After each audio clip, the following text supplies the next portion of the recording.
লোকমান হাকিম তিনি তার সম্পর্কে কিতাবের মধ্যে বর্ণনা এসেছে তিনি নবী ছিলেন, এই বর্ণনাটা খুব দুর্বল, কম মানুষ বলেছেন। তিনি একজন হিকমতওয়ালা ছিলেন, প্রজ্ঞাবান ব্যক্তি ছিলেন, তার মধ্যে আল্লাহ তাআলা বুদ্ধিমত্তা দিয়েছিলেন। তিনি সমসাময়িক আল্লাহর পয়গম্বর হযরত দাউদ আলাইহিস সালাতু ওয়াস সালামের সমসাময়িক সময়ের মানুষ। তিনি তার প্রাথমিক জীবনে মানুষের বাড়িতে গোলাম ছিলেন, মেষ চড়াতেন। একসময় আল্লাহ তাআলা তার মধ্যে যে জ্ঞান এবং প্রজ্ঞা দিলেন, এই প্রজ্ঞা পেয়ে, জ্ঞান পেয়ে একদিন এক আলোচনা মাহফিলে তিনি আলোচনা করছেন, সামনে অনেক মানুষ। আলোচনার শেষে লোকমান হাকিমকে তার এক বন্ধু, যার সঙ্গে তিনি মাঠে মেষ চড়াতেন, আল্লাহর বান্দা লোকমান হাকিমকে তার বন্ধু আলোচনা শেষে বলছে যে তোমাকে আমার চেনা চেনা মনে হয়, আমার মনে হয় তুমি অমুক, তুমি কি অমুক কি না? লোকমান হাকিম বলছে যে হ্যাঁ আমি অমুক, তুমি আমাকে ঠিকই চেনেছ। সম্মানিত হাজিরিন, হযরত লোকমান হাকিম তার বন্ধুকে কথা জানিয়ে দিলেন, তুমি ঠিক চিনেছ, সঠিক কথা তুমি বলেছ। লোকমান হাকিমকে লক্ষ্য করে তার বন্ধুবর বলতে, শোনো, তুমি যখন আমার সঙ্গে মেষ চড়াতে, তোমার তখন তো এই অবস্থা ছিল না। এখন তুমি অনেক মানুষের সামনে ওয়াজ নসিহত করছো, সুন্দর সুন্দর কথাগুলো মানুষের সামনে উপস্থাপন করছো। তাহলে তুমি বলো তো দেখি, তোমার এই মর্যাদা কেমন করে হলো? কি কারণ তুমি মর্যাদায় সমাসীন হয়েছ? আল্লাহর প্রিয় বান্দা হযরত লোকমান হাকিম তার বন্ধুকে বলতে, শোনো, আমি এই মর্যাদা লাভ করেছি কয়েকটা আমল করে। তার মধ্যে একটা আমল, তা হচ্ছে এই, আমার জীবনে আমি কোনোদিন এক পয়সাও হারাম উপার্জন করি নাই। জোরে বলুন মারহাবা, আরো জোরে বলুন মারহাবা। তাহলে প্রথম আমি এই মর্যাদা লাভ করেছি, আমি প্রথম একটা আমল করেছি, তা হচ্ছে এই, আমি জীবনে কোনোদিন হারাম উপার্জন করি নাই। সম্মানিত হাজিরিন, আল্লাহর পয়গম্বর, আল্লাহর প্রিয় বন্ধু, আল্লাহর প্রিয় বান্দা হযরত লোকমান হাকিম তিনি বলছেন, এবার দ্বিতীয় নাম্বার কারণ হচ্ছে আমি যেই মর্যাদায় সমাসীন হয়েছি, এর দ্বিতীয় নাম্বার কারণ হচ্ছে আমার জীবনে আমি কোনোদিন মিথ্যা কথা বলি নাই। জোরে বলুন মারহাবা। লোকমান হাকিম বলছে, ও বন্ধুবর শোনো, আমার 3 নাম্বার আমল হচ্ছে আমি কোনোদিন একটা বারের জন্য আমানতের খেয়ানত করি নাই। 4র্থ নাম্বার হচ্ছে আজ পর্যন্ত কোনোদিন আমার সময়ের কখনো অপচয় করি নাই, আমি সময়ের অপচয় করতে জানি না। এই 4টা আমলের দ্বারা আল্লাহ রাব্বুল আলামিন আমাকে এত সম্মান এবং মর্যাদা দিয়েছেন। জোরে বলুন মারহাবা। কাশীপুর বাজার জামে মসজিদের উদ্যোগে বাৎসরিক তাফসিরুল কোরআন মাহফিলের সম্মানিত সভাপতি, অত্র মসজিদ কমিটির সভাপতি, সাবেক কমিশনার সাহেব, আজকের এই মাহফিলের সম্মানিত প্রধান অতিথি, প্রধান মেহমান, আলোচনা রেখে ধন্য করেছেন অত্র এলাকার কৃতি সন্তান হাফেজ মাওলানা মিরাজুল ইসলাম, আলোচনা করেছেন অত্র এলাকার কৃতি সন্তান ইয়াসিন বিন তসলিম, মাওলানা ইয়াসিন বিন তসলিম। পরিচালনায় রয়েছেন আমাদের সবারই মুরব্বী, সুজানগর উলাট সিদ্দিকিয়া ফাজিল মাদ্রাসার স্বনামধন্য সাবেক অধ্যক্ষ মহোদয়। আমার সামনে বসা আছেন আমার দিনদার পরহেজগার মুত্তাকি মুসলিম মিল্লাত প্রাণপ্রিয় এলাকাবাসী। পর্দার অন্তরালে বসে আছেন আমার সম্মানিতা মা এবং বোনেরা। আমি আপনাদের প্রতি আবারও আমার আন্তরিক সালাম, আসসালামু আলাইকুম ওয়া রাহমাতুল্লাহি ওয়া বারাকাতুহু। আমরা আল্লাহ সুবহানাহু ওয়া তাআলার দরবারে শুকরগুজার হচ্ছি, আজকের এই মাহফিলে আমরা আসতে পেরে বেজার না খুশি? একটু জোরে বলেন, বেজার না খুশি? খুশি হয়ে সমস্বরে সকলেই শুকরিয়া আদায় করছি, সকলেই বলছি আলহামদুলিল্লাহ। আরো জোরে বলুন আলহামদুলিল্লাহ। শতকোটি দরুদ ও সালাম বর্ষিত হোক প্রিয় নেতা সাইয়্যিদুল মুরসালিন আখিরি জামানার পয়গম্বর জনাবে মুহাম্মদুর রাসূলুল্লাহ সাল্লাল্লাহু আলাইহি ওয়াসাল্লামের দরবারে সম্মানিত হাজিরিন, আমি আপনাদের সামনে আমাদের অতি পরিচিত একটি সূরা সূরা লুকমান থেকে কয়েকটি আয়াতে কারিমা তেলাওয়াত করেছি। যেই আয়াতে কারিমা আমি মাঝে মাঝে ফজরের নামাজে এই মসজিদে তেলাওয়াত করে আপনাদের শোনাই। সূরা লুকমান, এই সূরাটি আয়াত আছে 34টি, রুকু আছে 4টি। সূরা লুকমান, এই সূরার মধ্যে হযরত লুকমান হাকিমের আলোচনা আছে, বিধায় এই সূরাটির নামকরণ করা হয়েছে সূরা লুকমান। এই সূরার নাম কি? একটু জোরে বলুন, সূরার নাম কি? সূরা লুকমান। আমরা প্রত্যেকেই জানি তার নাম লুকমান হাকিম। হাকিম, তার মধ্যে আল্লাহ তাআলা জ্ঞান দিয়েছিলেন, প্রজ্ঞা দিয়েছিলেন, হিকমত দিয়েছিলেন, বুদ্ধি দিয়েছিলেন, তাই তার নাম হয়েছে লুকমান হাকিম।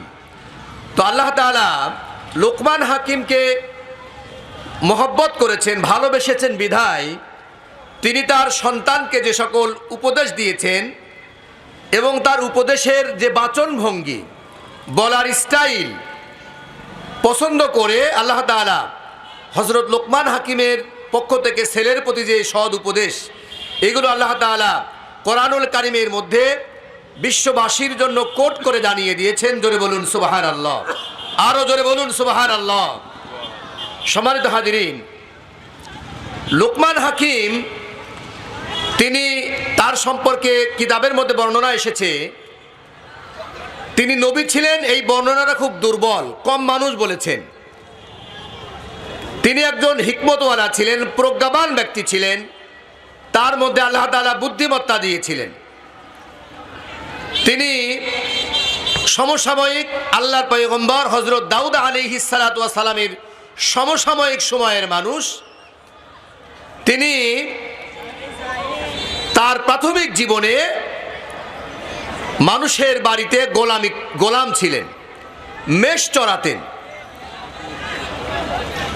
একসময় আল্লাহ তাআলা তার মধ্যে যে জ্ঞান এবং প্রজ্ঞা দিলেন, এই প্রজ্ঞা পেয়ে, জ্ঞান পেয়ে একদিন এক আলোচনা মাহফিলে তিনি আলোচনা করছেন, সামনে অনেক মানুষ।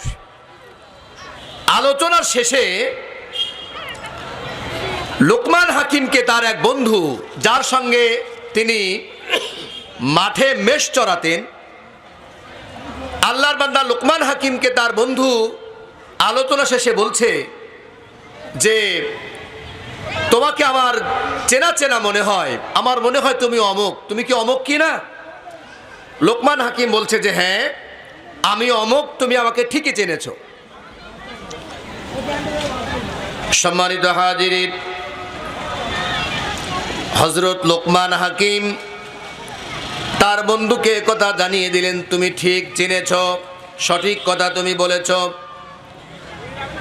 লুকমান হাকিমকে লক্ষ্য করে তার বন্ধুবর বলতে, শোনো, তুমি যখন আমার সঙ্গে মেষ চড়াতে, তোমার তখন তো এই অবস্থা ছিল না। এখন তুমি অনেক মানুষের সামনে ওয়াজ নসিহত করছো, সুন্দর সুন্দর কথাগুলো মানুষের সামনে উপস্থাপন করছো।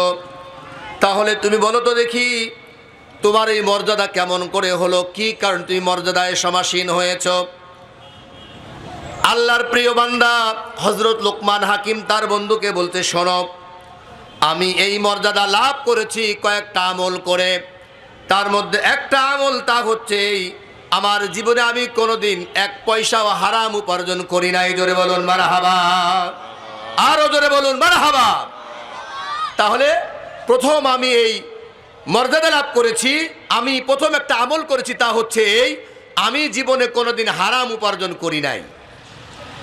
সম্মানিত হাজিরিন, আল্লাহর পয়গম্বর, আল্লাহর প্রিয় বন্ধু, আল্লাহর প্রিয় বান্দা হযরত লুকমান হাকিম তিনি বলছেন, এবার দ্বিতীয় নাম্বার কারণ হচ্ছে আমি যেই মর্যাদায় সমাসীন হয়েছি, এর দ্বিতীয় নাম্বার কারণ হচ্ছে আমার জীবনে আমি কোনোদিন মিথ্যা কথা বলি নাই। জোরে বলুন মারহাবা। লুকমান হাকিম বলছে, ও বন্ধুবর শোনো, আমার 3 নাম্বার আমল হচ্ছে আমি কোনোদিন একটা বারের জন্য আমানতের খেয়ানত করি নাই। 4র্থ নাম্বার হচ্ছে আজ পর্যন্ত কোনোদিন আমার সময়ের কখনো অপচয় করি নাই। আমি সময়ের অপচয় করতে জানি না, এই 4টা আমলের দ্বারা আল্লাহ রাব্বুল আলামিন আমাকে এত সম্মান এবং মর্যাদা দিয়েছেন। জোরে বলুন মারহাবা। লোকমান হাকিমের মর্যাদা আল্লাহ তাআলা বাড়িয়েছেন। জোরে বলুন সুবহানাল্লাহ। সম্মানিত হাজিরিন, লোকমান হাকিম যখন তার মনিবের বাড়িতে লোকমান হাকিম সম্পর্কে আলোচনা কিছু করতে হয়, আল্লাহর প্রিয় বান্দা লোকমান হাকিম তিনি যখন তার মনিবের বাড়িতে গোলাম ছিলেন, খুব খেয়াল করে শোনেন। তার মনিব একদিন তাকে বলছে, ও লোকমান হাকিম শোনো, তুমি আমার এই বকরির পাল থেকে একটা বকরি জবাই করো। বকরি জবাই করার পরে এই বকরির মধ্যে উৎকৃষ্ট সবচেয়ে ভালো এই রান্না করে আমার জন্য তুমি তৈরি করে নিয়ে আসো। আল্লাহর প্রিয় বান্দা হযরত লোকমান হাকিম তিনি বকরি জবাই করলেন। জবাই করার পরে আল্লাহর বান্দা লোকমান হাকিম তার মুনিবের জন্য 2টা ওই বকরির শরীর থেকে 2টা প্রিয় বস্তু তিনি নির্বাচন করলেন, বাছাই করলেন। একটা হচ্ছে জিহ্বা আর আরেকটা হচ্ছে কল্ব। এই 2টা জিনিস রান্না করে আল্লাহর বান্দা লোকমান হাকিম তার মুনিবের সামনে নিয়ে উপস্থিত করলেন। জোরে বলুন মারহাবা।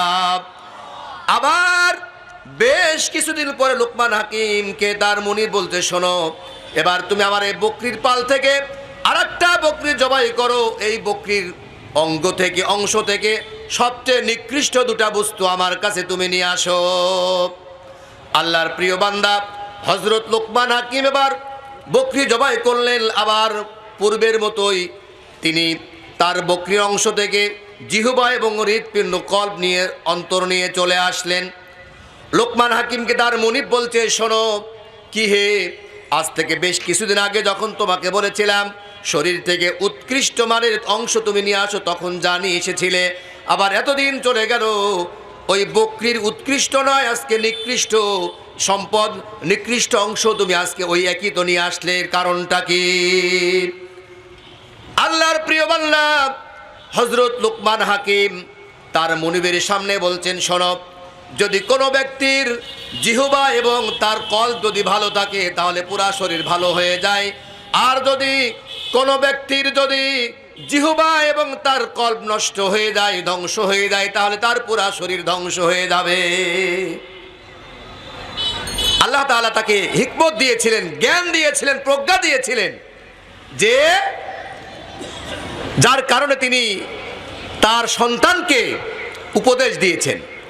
সম্মানিত হাজিরিন, আল্লাহর প্রিয় বান্দা হযরত লোকমান হাকিম সম্পর্কে কিতাবের মধ্যে এসেছে তার মুনিব একদিন তার একজন বন্ধুর সঙ্গে হাড্ডাহাড্ডি লড়াই করেছে, খেলা করেছে, বাজি ধরেছে। যদি বন্ধু লোকমান হাকিমের মুনিব যদি হেরে যায় তাহলে 2টার যে কোনো একটা তাকে জরিমানা দিতে হবে। একটা জরিমানা হচ্ছে লোকমান হাকিমের মুনিবের যত সম্পদ আছে সকল সম্পদ তার বন্ধুকে দিয়ে দিতে হবে, অথবা এই নদীর পানি আটকাতে হবে যদি হেরে যায়। যখন খেলায় হেরে গেল লোকমান হাকিমের মুনিব, হেরে গেলে 2টার যে কোনো একটা জরিমানা তাকে গুনতে হবে। 1 নাম্বার জরিমানা হয়তো বা তাকে গুনতে হবে তার সকল সম্পদ ওই তার বন্ধুকে দিয়ে দিতে হবে।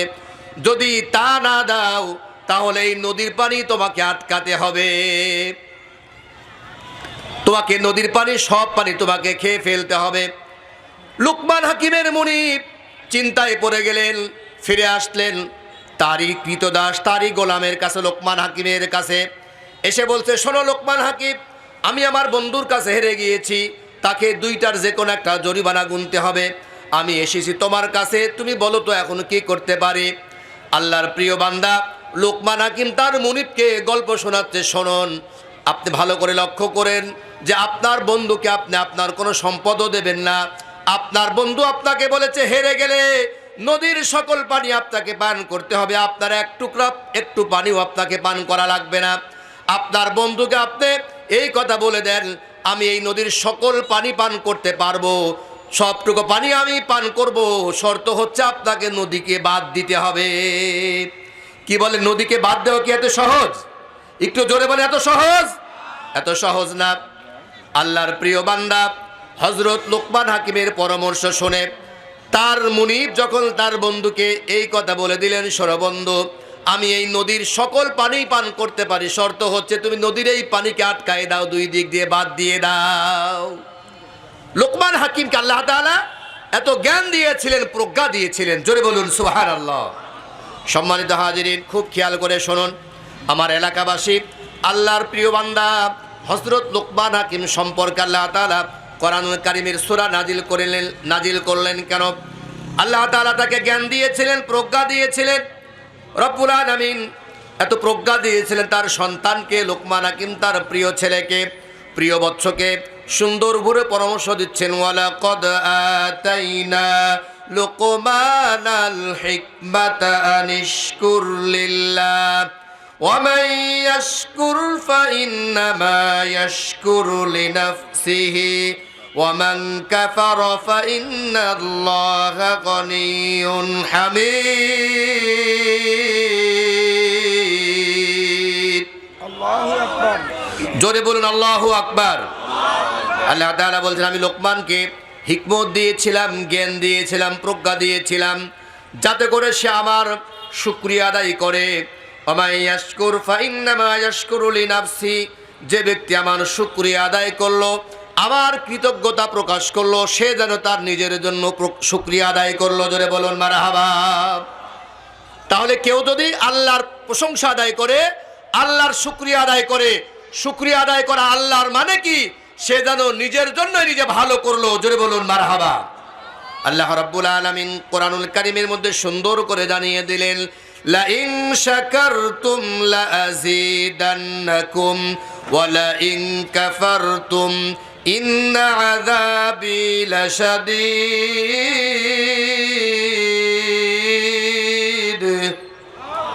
তোমরা যদি আমার নিয়ামতের শুকরিয়া আদায় করো তাহলে লা আযীদান্নাকুম, আমি তোমাদের নিয়ামতের শুকরিয়া আদায় করার বিনিময়ে আমি নিয়ামত তোমাদের জন্য বাড়ায় দেব।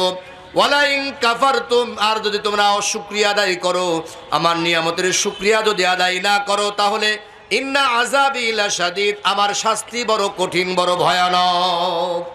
তাহলে শুকরিয়া আদায় করতে হবে কার? একটু জোরে বলুন, শুকরিয়া আদায় করতে হবে কার?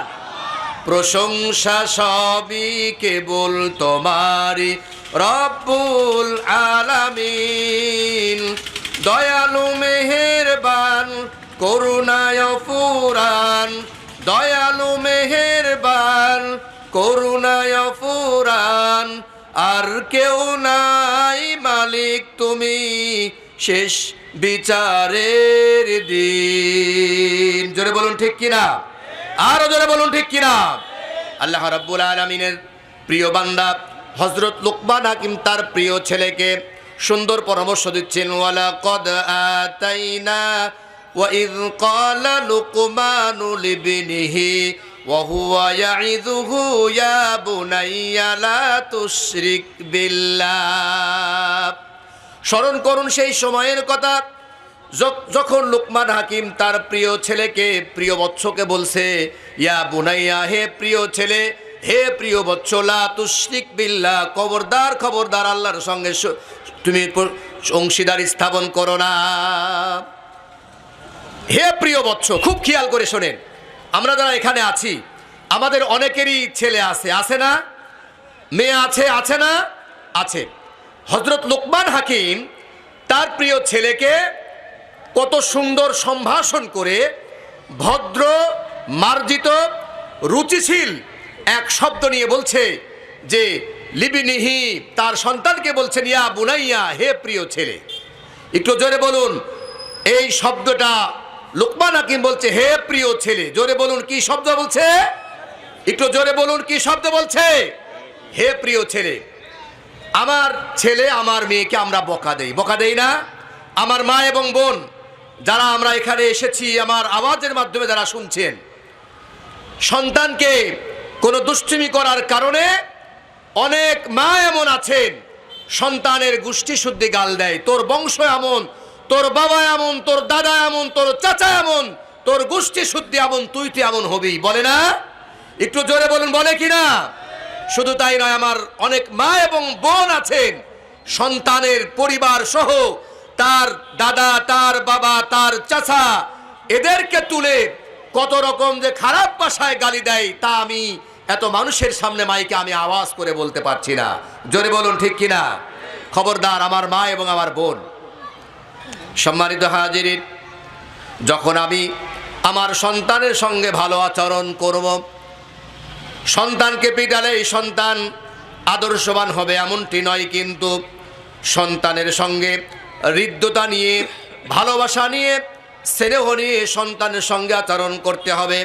সন্তানকে কাছে বসাতে হবে, সন্তানের মাথায় হাত বুলাতে হবে, গায়ে হাত বুলাতে হবে, সন্তানকে বোঝাতে হবে, বাবারে ও প্রিয় ছেলে, তুমি আমার প্রাণাধিক প্রিয়, আমি তোমাকে অনেক ভালোবাসি। শোনো আমার সন্তান, তুমি আমার সন্তান হয়েছো, তোমার জন্য আমি হালাল ইনকাম করে তোমার পিছনে ব্যয় করব। শর্ত হচ্ছে তুমি কখনো খারাপ বন্ধু, বাজে বন্ধু গ্রহণ করবে না। যখন আমার সন্তান বড় হয়ে যায়, আমি আমার সন্তানের খোঁজ রাখি না। সন্তান কোথায় যাচ্ছে, কোথায় কি করছে, সন্তান সম্পর্কে আমার কোনো খোঁজ নাই। সন্তানের পাশে আপনাকে দাঁড়াতে হবে, সন্তানের রুটিন আপনাকে জানতে হবে। সন্তান বাড়িতে থাকাকালীন কোথায় যাচ্ছে, স্কুলে কতটুকু সময় দিচ্ছে, কলেজে কতটুকু সময় দিচ্ছে, আমার সন্তান নামাজে যাচ্ছে কিনা, আমার সন্তান মক্তবে যাচ্ছে কিনা, আমার সন্তান কোরআন পড়া শিখছে কিনা, আমার সন্তানের লেখাপড়ার কি সংবাদ, কি অবস্থা, অবশ্যই আপনাকে আপনার সন্তান সম্পর্কে খবর রাখতে হবে। জোরে বলুন ঠিক কিনা? এ সকল খবর আমরা এমন ব্যস্ত যে সকাল থেকে শুরু করে সন্ধ্যা রাত 12টা-1টা পর্যন্ত ব্যবসা বাণিজ্য, চাকরি বাকরি, অর্থনীতি, আপনার রাজনীতি, সমাজনীতি, পুরো এলাকার আমি নেতা, কিন্তু আমার ছেলে আমার মেয়ে সম্পর্কে আমি খোঁজ জানি না। পুরো এলাকার যদি সবাই দূষিত হয়ে যায় আর আমার সন্তান যদি ভালো থাকে, বরং ওই আমার পরিবারে বেশি সুখ হবে, নাকি বলেন ঠিক কিনা? সম্মানিত হাজিরিন, আমি একদিন বলেছিলাম, আল্লাহ রাব্বুল আলামিন বলেন কোরআনুল কারীমের মধ্যে, ইয়া আইয়ুহাল্লাযীনা আমানুত্তাকুল্লাহা ওয়া কুনু মা'আস সাদিকিন। আল্লাহ রাব্বুল আলামিন বলছেন, ও ঈমানদারেরা, আমানুত্তাকুল্লাহ, আল্লাহকে ভয় করো, ওয়া কুনু মা'আস সাদিকিন, আর তোমরা সত্যবাদীদের সঙ্গে থাকো। যদি আমরা আমাদের সন্তানকে সত্যবাদীদের সঙ্গে লাগাই দেই, তাহলে আলহামদুলিল্লাহ তারা ভালো হয়ে যাবে। আর যদি আমার সন্তানের বন্ধুত্ব খারাপ বাজে সন্তানদের সঙ্গে হয়ে যায়, তাহলে আমার সন্তানের শরীরের মধ্যে অবশ্যই দুনিয়াবি অন্যায়ের দাগ লেগে যাবে। মনে করুন আপনাদের সামনে আমি বলেছিলাম এভাবে, এই যে পাশে একটা কামারের দোকান আছে, এই কামারের দোকানে আমি দেলোয়ার হোসেন যদি চকচকা সাদা ধবধবা পোশাক আশাক পরে সেজেগুজে যদি আমি কামারের দোকানে সারাদিন বসে থাকি, তাহলে আমি যদি কামারের কাজ নাও করি, তাহলে কিন্তু অবশ্যই ওই কামারের দোকানের সকল ময়লা আমার গায়ে লেগে যাবে। জোরে বলুন ঠিক কিনা? ইচ্ছাই হোক অনিচ্ছাই হোক, যদি আমার গায়ে ময়লা লেগে যায়, আমি কামারের দোকান থেকে যখন বের হয়ে যাব, এই এলাকার মানুষেরা বলবে, ওই যে দেখো দেলোয়ার হোসেন কোথা থেকে বের হচ্ছে, তার গায়ে এত ময়লা কেন? আর যদি কোনো সন্তান যদি আতরের দোকানে 5 ঘন্টা বসে থাকে, আতরের দোকানওয়ালা, আতর বিক্রেতা, যে ব্যক্তি আতর কিনতে আসছিল ওই ব্যক্তিকে যতবার আতর লাগাই দেবে, আতর থেকে কিছু সুবাস ওই দোকানে যে বসেছিল তার গায়ে লাগবে।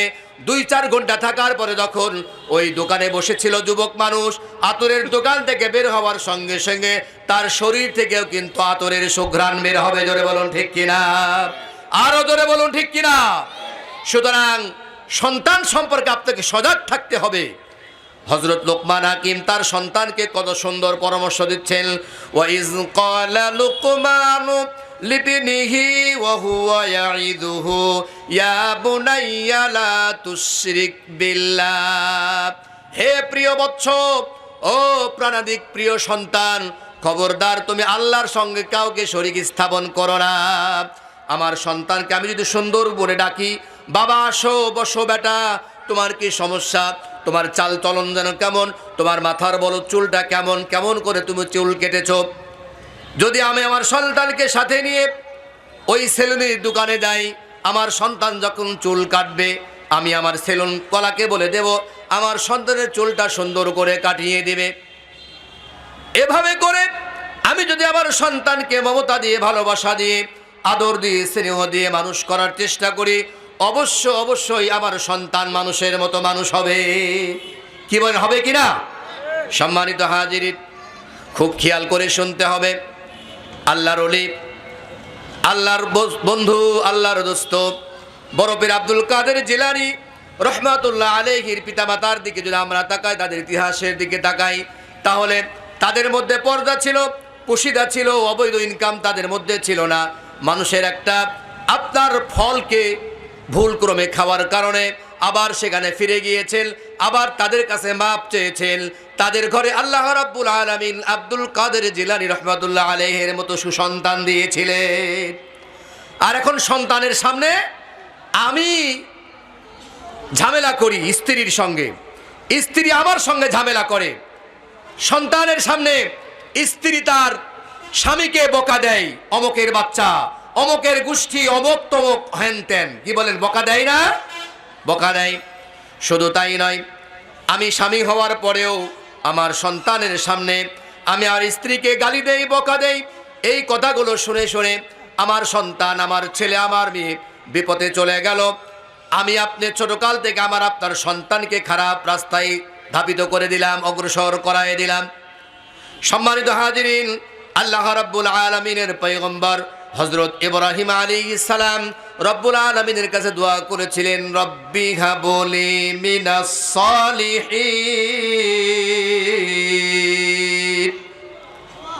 আল্লাহ তাআলা, তুমি আমাকে নেক সন্তান দান করো। শুধু চাইলে হবে না, নেক সন্তান পাওয়ার জন্য ভালো পাত্রীও নির্বাচন করতে হবে, মাকেও ভালো হতে হবে, বাবাকেও ভালো হতে হবে। যদি মা বাবা ভালো হয় তাহলে সন্তান ভালো হওয়ার সম্ভাবনা বেশি হবে। আমরা নিজেরা খারাপ, আল্লাহ রাব্বুল আলামিনের কাছে চাই ভালো সন্তান, অথচ আমার ইনকামের মধ্যে অবৈধ ইনকাম, আমি পর্দা মানি না, আমি মানুষের হক নষ্ট করে খাই, আমি আমার শ্বশুর শাশুড়ির সঙ্গে ভালো আচরণ করি না, আমি আমার মা বাবার সঙ্গে ভালো আচরণ করি না। আর ওই ছেলেকে আমি ভালো স্কুলে ভর্তি করাই, ভালো প্রতিষ্ঠানে ভর্তি করাই, আর অন্যান্য মানুষের কাছে আমি দোয়া চাই, আমার সন্তানের জন্য দোয়া করো। অথচ দুয়ার যে খনি, দুয়ার খনিদের সঙ্গে আমার সম্পর্ক নাই। জোরে বলুন ঠিক কিনা? আরো জোরে বলুন ঠিক কিনা? আল্লাহ রাব্বুল আলামিন হযরত লোকমান হাকিমের উপদেশগুলো সুন্দর করে সূরা লোকমানের মধ্যে জানিয়ে দিলেন বিশ্ববাসীর জন্য, যাতে করে মানুষেরা এর থেকে শিক্ষা নেয়। আল্লাহ রাব্বুল আলামিন কোরআনুল কারীমের মধ্যে সুন্দর করে জানিয়ে দিলেন, ওয়া হুয়া ইয়াইযুহু ইয়া বুনাইয়া লা তুশরিক বিল্লাহ। খবরদার, তুমি আল্লাহর সঙ্গে কাউকে শরীক স্থাপন করো না। শিরক কয়েক প্রকার হতে পারে, শিরকের অনেক ব্যাখ্যা বিশ্লেষণ হতে পারে, অনেক আয়াত আপনাদের সামনে তেলাওয়াত করতে হতে পারে। আমার সময় যেহেতু স্বল্প, আমাদের কথা আমরা মাঝে মাঝে শোনাই, আমি সেদিকে যাব না। আল্লাহ রাব্বুল আলামিন লুকমান হাকিমের কথাগুলো সুন্দর করে কোট করে জানিয়ে দিলেন, ইন্নাশ শিরকা লাযুলমুন আযীম। শিরক হচ্ছে সবচেয়ে বড় জুলুম, সবচেয়ে বড় পাপ।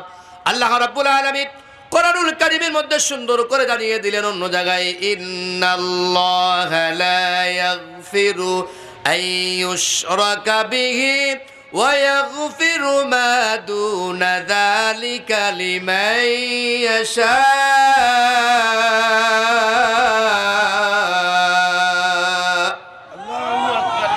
আল্লাহ রাব্বুল আলামিন সুন্দর করে জানিয়ে দিলেন, আল্লাহ তাআলা সকল গুনাহ মাফ করে দেন, অন্যায়কে ক্ষমা করে দেন, কেবলমাত্র শিরকের গুনাহ আল্লাহ রাব্বুল আলামিন মাফ করেন না। শিরক সমকক্ষ মনে করা, আপনার দেবদেবীর পূজা করা, মূর্তি বানানো, মূর্তির পূজা করা, মূর্তির সম্মান করা, এক আল্লাহ রাব্বুল আলামিনকে বাদ দিয়ে অন্য কারো দাসত্ব গোলামি করার নাম হচ্ছে শিরক। যদি কেউ শিরক করে, আল্লাহ রাব্বুল আলামিন বলছেন এই শিরকের গুনাহ আমি মাফ করব না। আমরা অনেকে ভাবি যে আমরা তো শিরক করি না, আমাদের মধ্যে অনেক রকম শিরক আছে, অনেক রকম অন্যায় আছে। আমিন কোরআনুল কারীমের মধ্যে সুন্দর করে জানিয়ে দিলেন বিশ্ববাসীকে, শোনো আমার গোলামেরা, খবরদার খবরদার, তোমরা আল্লাহ রাব্বুল আলামিনের সঙ্গে শিরক করবে না।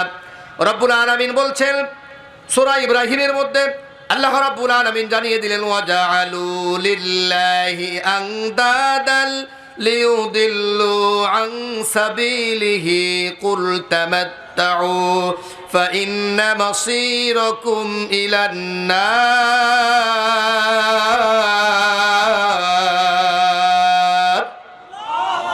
এবং তারা আল্লাহর সমকক্ষ নির্ধারণ করে তার পথ হতে বিভ্রান্ত করার জন্য বলো ভোগ করে নাও, পরিণামে অগ্নি তোমাদের প্রত্যাবর্তন স্থল। যারা আল্লাহর সঙ্গে শিরক স্থাপন করবে, শরীক স্থাপন করবে, আল্লাহর সমকক্ষ যারা কাউকে মনে করবে, এদের জন্য রব্বুল আলামিন জাহান্নাম রেখে দিয়েছে। বিশ্বনবী জনাবে মুহাম্মদুর রাসূলুল্লাহ সাল্লাল্লাহু আলাইহি ওয়াসাল্লাম বলেন, মাম্মাতা ওয়া হুয়া ইয়াদউ মিন দুনিল্লাহ নিদাআন দাখালান নার। যে ব্যক্তি আল্লাহ ছাড়া অন্যকে ডেকে ডেকে ডেকে বেড়ায় তথা শিরক করে মৃত্যুবরণ করে, সে অবশ্যই জাহান্নামের প্রবেশ করবে। সে কোথায় প্রবেশ করবে? একটু জোরে বলুন, সে কোথায় প্রবেশ করবে? জাহান্নামে। আল্লাহকে বাদ দিয়ে অন্য কারো দাসত্ব গোলামি করা যাবে না, কাউকে ডাকা যাবে না, কারো দাসত্ব গোলামি করা যাবে না, শরীক স্থাপন করা যাবে না। আল্লাহ রাব্বুল আলামিন এই বিশ্ববাসীকে জানিয়ে দিলেন মানুষদের সম্পর্কে, জিনদের সম্পর্কে। শোনেন, রব্বুল আলামিন বলছেন ওয়ামা খালাকুতুল জিন্না ওয়াল ইনসা ইল্লা লিয়াবুদুন। আমি মানুষ এবং জিন জাতিকে আমার দাসত্ব গোলামির জন্য সৃষ্টি করেছি, সুতরাং এই মানুষ রব্বুল আলামিনের জন্য ইবাদত করবে, রব্বুল আলামিনের নিকট সে সেজদায় লুটিয়ে পড়বে, রুকুতে যাবে। জোরে বলুন ঠিক কিনা? আল্লাহর আদেশ ব্যতি রেখে আমরা আরো কত মানুষের আদেশ, তন্ত্র মন্ত্র, তারপরে আপনার মানবরচিত মতবাদ, তাগুদের পক্ষে আমরা ডাকি, আমরা নিজেরাও চলি।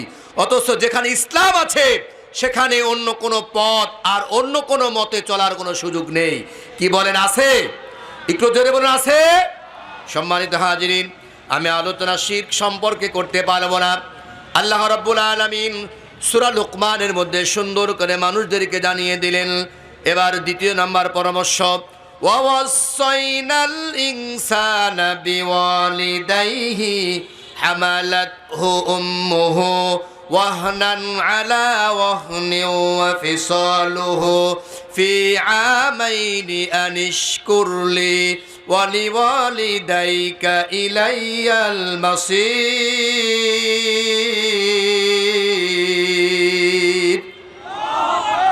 আল্লাহ রাব্বুল আলামিন বলছেন, আমি মানুষকে এই ওয়াজ শোনাচ্ছি, এই পরামর্শ দিচ্ছি, এই উপদেশ দিচ্ছি, বিওয়ালিদাইহি পিতামাতার সঙ্গে ভালো আচরণ করবে। হামালাতহু উম্মুহু তার মা তাকে গর্ভে ধরেছে, ওয়াহনান আলা ওয়াহনিন ওয়া ফিসালুহু ফি আমাইন কষ্টের পর কষ্ট সহ্য করে এবং তাকে 2 বছর ধরে দুধ পান করায়েছে। আনিশকুরলি ওয়া লিওয়ালিদাইক। সুতরাং গোলামেরা শোনো, তোমরা আমি রবের দাসত্ব গোলামি করো, আমার শুকরিয়া আদায় করো, আর তোমার মা বাবার তুমি শুকরিয়া আদায় করো। জোরে বলুন মারহাবা, আরো জোরে বলুন মারহাবা। লিল্লাহি তাকবীর, লিল্লাহি তাকবীর। আল কোরআনের আলো, আল হাদিসের আলো, আমার নেতা তোমার নেতা, লিল্লাহি তাকবীর। 1 নাম্বার, আল্লাহর সমকক্ষ কাউকে মনে করা যাবে? একটু জোরে বলুন, করা যাবে? যাবে না। আল্লাহ তাআলা নিজে এই পরামর্শ দিচ্ছেন যে ওয়াসাইনাল ইনসানা বিওয়ালিদাইহি ইহসানা, তুমি তোমার মা বাবার সঙ্গে ভালো আচরণ করো, সদ আচরণ করো। আর আনিশকুরলি ওয়া লিওয়ালিদাইক, তুমি আমারও শুকরিয়া আদায় করো, তুমি তোমার মা বাবারও শুকরিয়া আদায় করো, কৃতজ্ঞতা প্রকাশ করো। খুব খেয়াল, 2টা বিষয়। একটা বিষয়, হে বান্দা আমার, হে আমার গোলাম, তুমি তোমার যা কিছু পেয়েছো এর জন্য আনিশকুরলি আমার শুকরিয়া আদায় করো, আর ওয়া লিওয়ালিদাইক তুমি তোমার মা বাবার শুকরিয়া আদায় করো, মা বাবার কৃতজ্ঞতা প্রকাশ করো।